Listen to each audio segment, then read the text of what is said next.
apa namanya, di dalam studio atau di rumah yang sesuai dengan apa namanya, dengan tema kali ini ya. Nah, makanya saya coba sharing aja pengalaman saya mengenai apa saja yang bisa kita foto selama kita di rumah. Makanya saya kasih judul fotografi di rumah aja. Oke, saya lanjut. Oke, sebentar. Nah, apa pertanyaannya apa sih yang menarik untuk difoto selama di rumah? Ya, itu pasti pertanyaan dasar dari kita. Nah, untuk di awal kalau saya sarankan itu jangan berpikir apa yang menarik dulu, mulai saja dulu, mulai saja dulu, jepret aja dulu, gitu kan?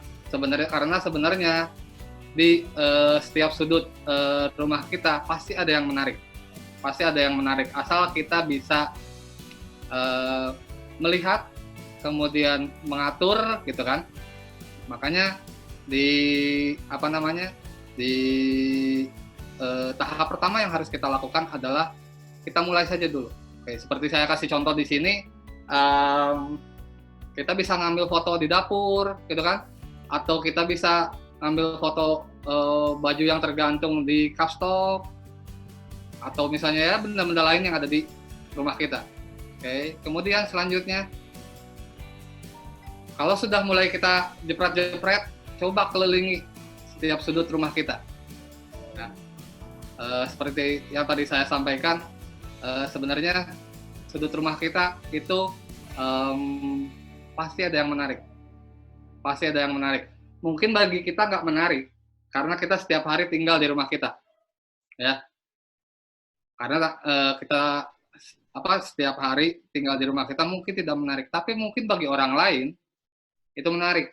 Karena saya yakin sih, kalau kita misalnya pergi ke rumah teman, ke tempat baru atau apa gitu ya, buat orang lain yang baru datang ke rumah kita, ke tempat baru, itu mereka pasti tertarik.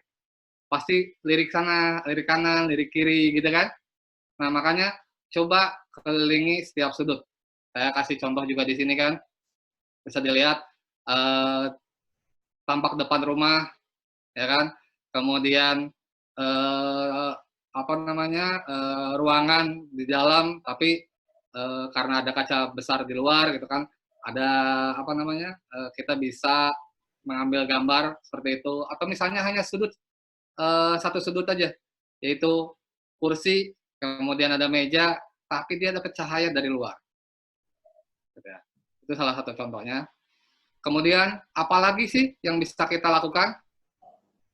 Yang selanjutnya kita mulai coba yang lebih spesifik. Yang pertama, foto anggota keluarga. Ya. Karena saya yakin sih umumnya sekarang setiap orang senang difoto.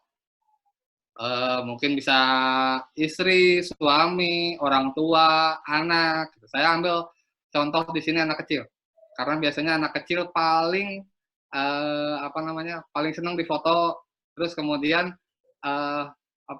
ekspresinya tanpa dibuat-buat, kepolosannya dan segala macam. Makanya saya ambil contoh contohnya adalah foto anak kecil ini, kayak gitu ya. Kemudian selanjutnya apa? Selanjutnya coba sedikit bergeser misalnya ke tetangga. Walaupun kita punya jarak dianjurkan minimal 1 atau 2 meter ya, cukuplah untuk mengambil foto tetangga, gitu kan. Bisa jadi tetangga sedang melakukan aktivitas apa, boleh kita foto. Dengan minta izin tentunya ya, Karena takutnya kan malah jadi ada ketidakharmonisan di lingkungan kita.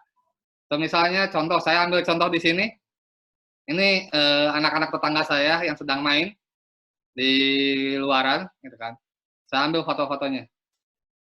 Kembali lagi, kenapa saya senang ngambil foto anak kecil? Karena mereka bisa teman-teman lihat tanpa tanpa harus kita arahkan banyak, gitu kan. Pose-pose mereka, gitu kan, tingkah pola mereka ketika mereka bermain itu menarik. Jadi kita bisa mengambil foto tetangga. Walaupun ya kita nggak harus terlalu dekat lah ya, dengan tetap jaga jarak harusnya. Oke, selanjutnya, oke. Nah, kalau yang punya hewan peliharaan, saya kebetulan punya kucing lumayan banyak. Saya suka fotoin kucing saya. Ya.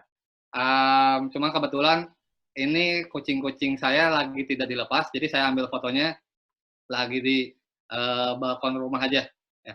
Jadi ada yang lagi di balkon rumah, lagi ngelihat keluar, kemudian ada satu yang dia tertarik kayaknya, ngelihat saya bawa kamera, akhirnya dia ngelihat ke kamera kan.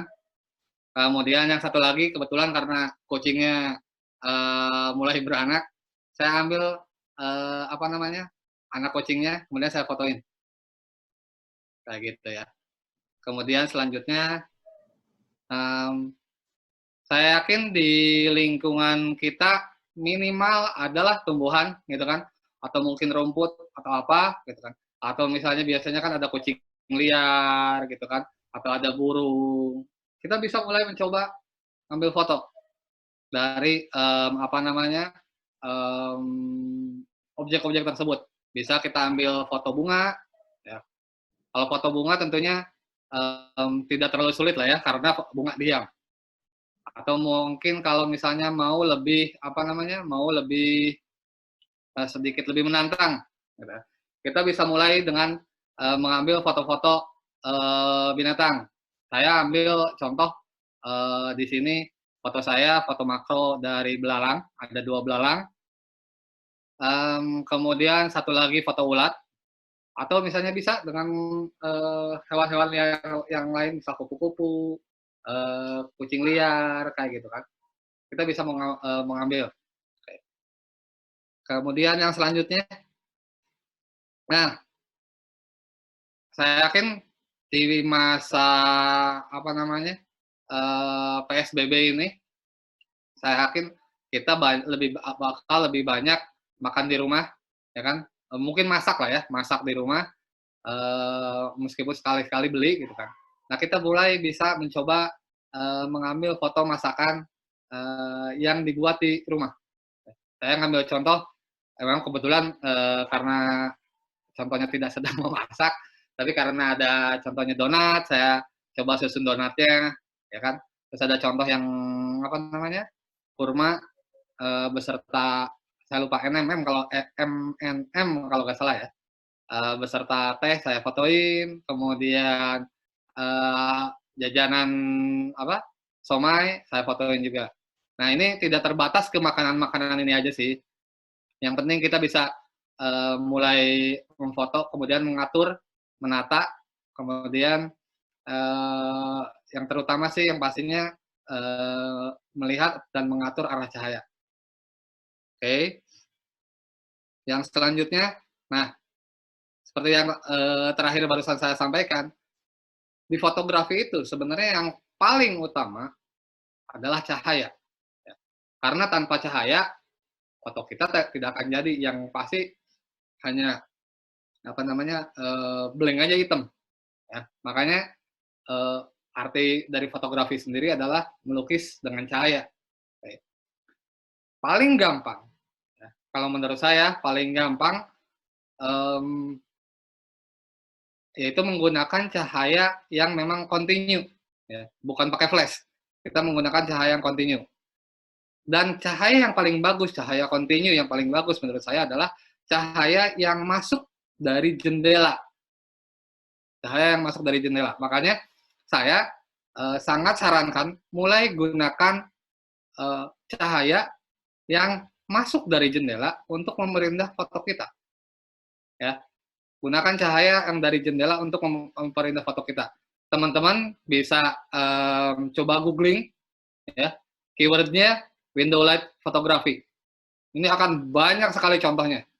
Saya ngambil contoh keywordnya yang general.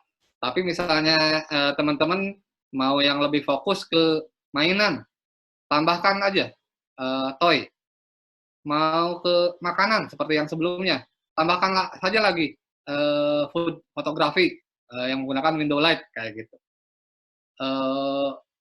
Hampir semua jenis fotografi itu bisa kita apa namanya gunakan dengan bantuan cahaya yang masuk dari jendela kita.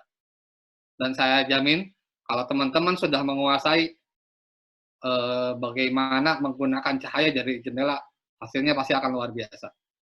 Oke.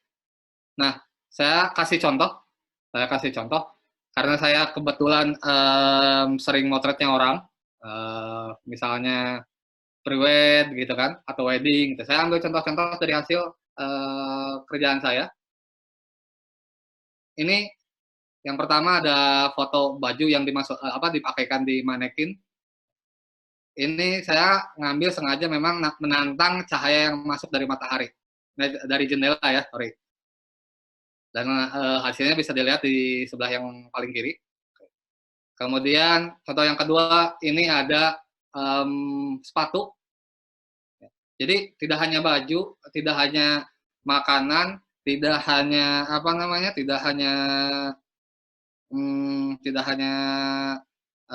toys, yang lain pun bisa. Kayak misalnya sepatu, misalnya bahkan saya kalau di kerjaan wedding itu bisa motoin cincin, bisa motoin aksesoris lainnya menggunakan cahaya dari jendela. Nah, kemudian selanjutnya selanjutnya yaitu foto orang ya yang di samping jendela. Ini contoh foto saya. Ini cahayanya cahaya dari jendela dan teman-teman bisa lihat. Jadi ada gradasi gelap terang karena kan dia tidak frontal ya, tidak frontal menantang cahaya. Saya ngambil dari samping, cahayanya jatuh dari samping sehingga teman-teman bisa ngelihat ada gradasi cahaya terlihat, jadi ada dimensi mana yang lebih dekat, kemudian mana yang sedikit lebih jauh. Atau bisa kita juga menantang cahaya yang dari masuk dari jendela seperti yang contoh yang di bawah ya, foto yang di bawah ini. Jadi sebenarnya banyak sekali kegunaannya dan kalau teman-teman sudah bisa menggunakannya, saya jamin window lighting ini kalau istilahnya seperti itu ya, window lighting ini bakal jadi favorit. Oke, kemudian saya lanjutkan ya. Mudah-mudahan saya tidak terlalu cepat. Tolong diingatkan aja kalau misalnya saya ngejelasinnya terlalu cepat. Oke, yang selanjutnya kita bisa buat mini studio. Kalau misalnya kita kehabisan cahaya dari jendela. Jadi itu fungsinya mini studio atau misalnya malah studio besar yang kayak mungkin kayak Kings Photo, Yonas atau yang seperti itu ya. Studio itu dia tidak menggunakan cahaya alami, tidak menggunakan cahaya kontinu umumnya. Jadi mereka tidak tergantung ke cahaya alami itu. Jadi bisa mengatur sendiri. Oke. Nah, gimana cara buatnya nanti teman-teman bisa googling aja. Saya kasih keywordnya DIY Mini Studio. Contohnya banyak sekali dan saya pun di belakang sudah sedikit setup mini studio karena keterbatasan ruang. Saya bikin aja mini studio yang kurang lebih nanti mirip bakal seperti yang ada di gambar-gambar di Google ini. Oke. Nah, contohnya seperti apa? Saya pernah